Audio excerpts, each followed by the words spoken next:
Hi everyone, it's Tony and Sarah here. Hi guys. Today's video is going to be on how to deal with a negative team member. Oh my gosh, I know. So it's going to be a good one. Yes. It's going to be juicy. But before we get started, please make sure that you subscribe to our channel so you can see videos just like this one. And if you have any questions, just drop them in the comments below and we'll make sure to go back and answer those. Yep.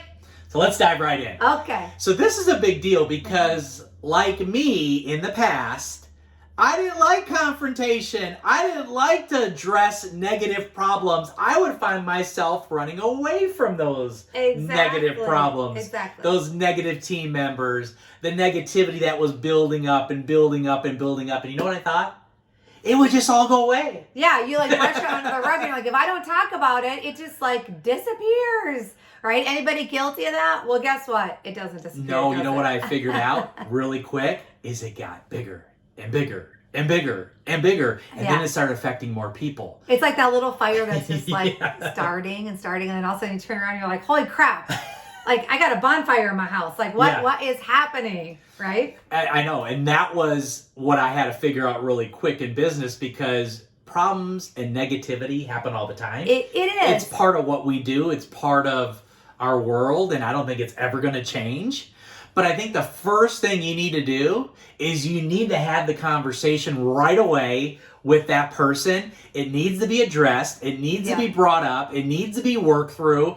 And you can't brush it under the rug. You can't think it's just going to go away. You can't just go, oh my gosh, that person's all of a sudden just going to stop and they're not going to spread anything else out there and it's just going to be all positive from here on out. No, it never works that way. So you got to go after it right away and address it. Yeah, and I think too, guys, what's important is that, you know, making sure that you have that conversation right away is so crucial because a lot of times what happens, you know, just in business in general is that it can lead to a lot of gossip, right? And I tell people like, we want to nip it in the bud before like the gossip gets crazy and all of a sudden it's broken down and the story's changed or it's embellished or whatever it is. Mm-hmm. And so it's like, hey, it's so important. Let's handle this right away.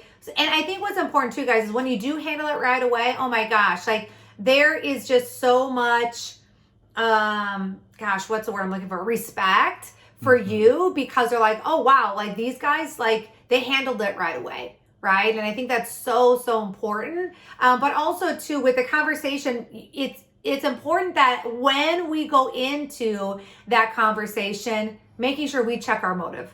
Okay. So making sure that our motive is pure. Our motive is not going in to say, you know, like anything that would make them automatically feel defensive. Right. Because if they do, like we want to diffuse the situation. Right. We don't want to like light a torch to it. Right. So making sure that you check yourself. Like I check myself. I'm like, all right, so am I the person that's going into this saying, let's make sure we give this person a second chance. Let's make sure this person feels heard. Yep. Let's make sure that we go in with understanding. Let's make sure we go in and not be judging. Let's make sure that we go in and have grace. That's right. Right. Like how is our heart when we go into this? And I know that this might sound a little like everyone's like kind of like really, but I'm telling you, when you go in that way, you can like 9 times out of 10 diffuse it immediately because they can feel it. They can feel it in you, right? Yeah, so first thing, conversation. And I think that's important, babe, because I used to go in attack mode. And I would go in there and I automatically assume that that's the situation. Yeah, and I would just lose it on that person. And I would just be yelling and screaming and what are you doing? And I know there's another side of the story now, right? And usually it's somewhere in the middle. We always heard that. And typically, you know, there's a lot to be understood and there's a different perspective and you just got to listen and you got to ask the right questions. And again, no attack mode because that will just push that person further away from you, create more negativity. And then I love what you do when you go in with the sandwich approach. Yeah. So number 2, I call it the sandwich approach, right? Which is like go in with like positive compliment, then go into the situation and then end it on positive, right? So they feel loved. We address the situation and they feel loved again, right? So important, you guys. Like I don't ever want them to feel like they're backed into a corner. I think that is so important. So don't go in there like, bah, bah, bah, bah, bah, on them. Like make sure that you're like, talk about what do you love about them, give them a great compliment, and then you can go into the situation and then obviously end it on a positive, when you do start that conversation, right? Yeah, because I think that will really get that person in a really good kind of state, I call it, to really have a good conversation with you. And well, the guard's down. It's Yeah. not automatically like a big fence up. I mean, you're screwed then. Like you have no chance of rectifying the situation or help them move forward or move past it Yeah. if you do that. Well, you and know? that person feels comfortable with you now because Well, yeah, they trust. see And you they as trust you, right? as a friend, as an ally, as a confidant that you're going to come in and you're going to hear them out and you're going to give them the next steps so that you can make it all better and we can all move forward, right? Yeah. So number 3, it's like talking about, okay, so how do we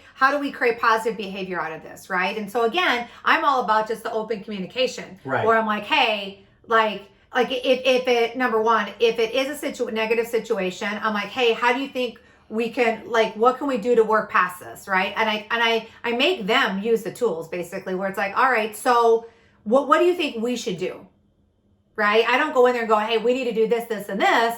I make it be like, so what do you think we need to do to solve this? What do you think we need to do to move past it? What do you think that we need to do? Right? And just helping them understand. And like it's like, they know that I care so much about them. Like, let's work through this right now, so we can get you on the other side, so we can help you have a screaming business, right? Or whatever it is, or help you get out of this plateau, or get out of the pits, or whatever it may be, right? Like I want to be the girl that's like, hey, let me help be the catalyst, right? To get out of this junk right now.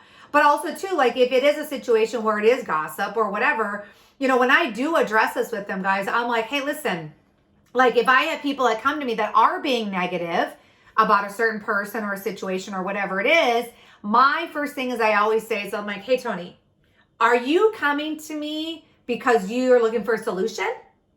Right? Like, what are you like? Okay, so let's solve this. Like, what do we Or are do? you coming to me to gossip more and talk about it more? But I don't say that though. I Yeah. just say, hey, are you coming to me about this solution? You need a solution, Right. right? Or I say, hey, have you talked to Joe about this? Have you talked to Susie about this? You know what I mean? Like I immediately am like, I'm the girl that I'm like, hey, listen, I don't have time to hear this. I'm like, if there's a problem, it's not about me. You need to go right directly to them. Or are you coming to me because you need help with a solution? Let's solve this. And 9 times out of 10, they put the brakes on, we tweak it, we move forward, and, we're done, right? Yeah, so here's a big thing too, is that what if it keeps happening? Yeah. And you have to keep having the conversation with the same person. I think it needs to kind of go up another level every time you have another conversation. If it's the same thing that keeps happening, if they're always showing up here and they're the ones that are creating it, not fixing it, stirring it up, yeah, spreading it. Well, and here's the thing, guys, you have to also realize too, like, take a stand. Like, this is your business, you know what I mean? So I've had to have hard conversations where, like, I love you, but that is not acceptable. You know what I mean? Like, it's not gonna fly here. And I think that sometimes they need to hear that because number 1, they want to see how far they can push. And number 2, a lot of times, oh my gosh, it's just personal development. Their emotional intelligence is low and they need to learn how to manage and cope with that. Number 2, they haven't done a lot of personal development. And so it's our job to kind of guide them and help them. But if they don't help themselves after you give them advice, after you give them the guidance, after you give them the love, well, this is what I know. If you do a great job with creating culture inside of your team, they're either going to adapt to the culture or they're just going to find their way out. Like all of a sudden it's like, hey, what happened to Joe? Well, guys, what happened to Joe was negative and he realized he didn't really fit in the culture of being like whatever. And so I'm telling you, a lot of times they just exit left, you know what I mean? And he couldn't keep getting away with it. No, you addressed it and you spotted him out, you figured him out, and he's gone now. Yeah, I mean, and worst case scenario, in rare situations, are you're going to have to, like, give him the heave-ho and say, hey, adios, muchacho. Like, right. You know what I mean? Like, see you later. But I just think, like, majority of the situations you can work through. Yep. But you do have to I tell people, don't be afraid to have my team. They know that I love them. They also know, too, like, if there's situations, I'm like, I love you, And that's not and that's not appropriate. And or that's not accept like we don't do that here. We don't do things like that here. So let's work through that. And you know? your vision here is you got to be going, I'm protecting the golden goose, right? Which is your business. Which is your business, Yes. which is your team, which Yes. is the company, right? And no one person is bigger than any of that. Yeah. And I don't care who they are, how much money they make, what their title is, or we can go on and on about this, but you have to kill it right away and control it and move forward. And if you don't, it just gets bigger and bigger and bigger, and it will not end up the way you want it to end up. So Yeah. hopefully you got some value out of this. It's something that Sarah and I, we love doing, and we do all the time because it's just a part of leadership. It's a Yeah. part of our business. It's a part of life. And once you start doing it, it becomes secondhand nature, like, oh, no big deal at all. So make sure you subscribe to our channel so you can get updates on when we do these videos and drop awesome content like this. And if you want to get a hold of us, you got some questions, you want to mentor with us, or you just want to run some things by us, how do they get a hold of us? Yeah, so just connect with us on Instagram. Tony's handle, Tony Zolecki. My handle, Sarah Zolecki. Shoot us a DM. Say, hey, I want to get connected with you guys. We'll make it happen, and we'll go from there. So till we see you guys on the next video, talk to you soon.